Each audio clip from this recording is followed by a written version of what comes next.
bien avant peut-être la colonisation, il y avait cet état en fait assez fourni, assez stable, et puis voilà, il faisait bon vivre.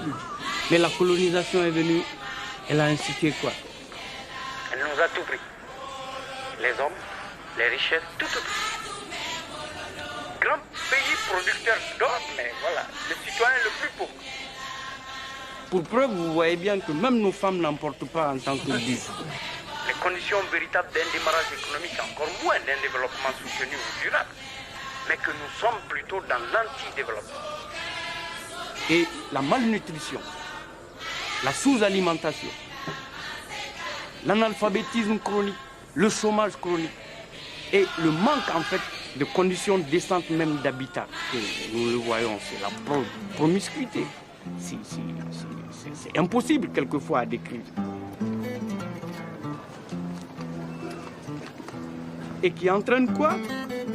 La dégénérance totale en fait des fondements qu'ont représenté les valeurs cardinales en fait de nos sociétés. Et à cela, il faut encore ajouter ce grand courant d'informations que nous recevons et que eux, ils ne reçoivent pas du tout, qui annihile quelquefois toute notre approche à vouloir nous maintenir tels que nous sommes. Parce que même dans notre imaginaire, nous sommes déjà violés. On ne nous prend pas seulement nos ressources, on ne nous prend pas seulement notre travail, on ne nous prend pas notre argent, mais on nous prend notre conscience. Nous sommes aujourd'hui au dernier seuil des pulsations humaines. C'est le feu d'une exploitation qui ne porte même plus de nom. Et c'est la disparition en fait de certaines nations. On maintient tout juste aujourd'hui dans ce système international. Si nous y allons pour participer, c'est tout juste parce que nous sommes des bons petits marchés et des pourvoyeurs d'argent. C'est nous qui donnons tout aujourd'hui à l'Amérique du Nord et c'est nous qui donnons tout à l'Europe. Et que encore dans le viol de l'imaginaire, de la petite conscience qui me resterait et que je pourrais me faire de moi, on vient de me dire que mais, le nègre justement, alors il est paresseux. Il ne peut pas, de façon autonome, se développer. Mais ce nègre que vous êtes en train de meurtrir dans sa chair, par des rouages économiques et financiers, a fait justement les fondements de votre économie. Et ce nègre a assuré votre développement.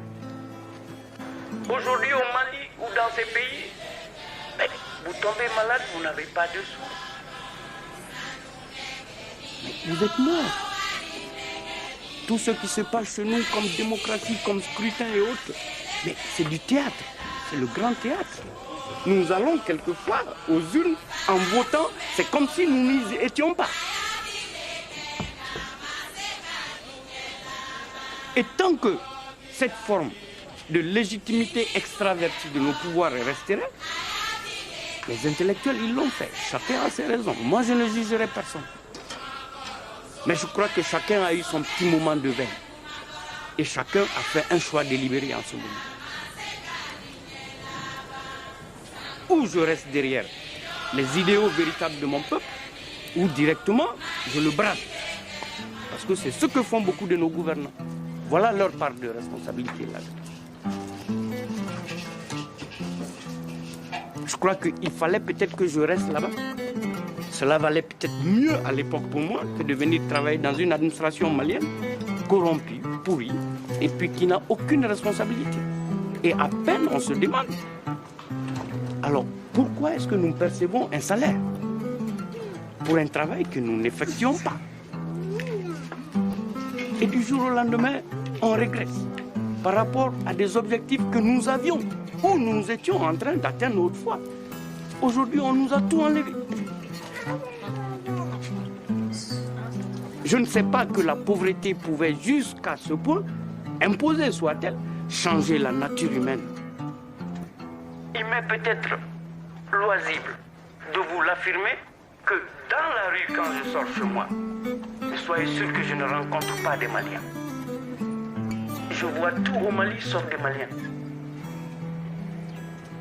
Un homme qui a faim, un homme qui est mal soigné, un homme qui n'est jamais instruit, éduqué, dans l'obscurantisme le plus total, c'est un homme qui va se nier et se renier facilement.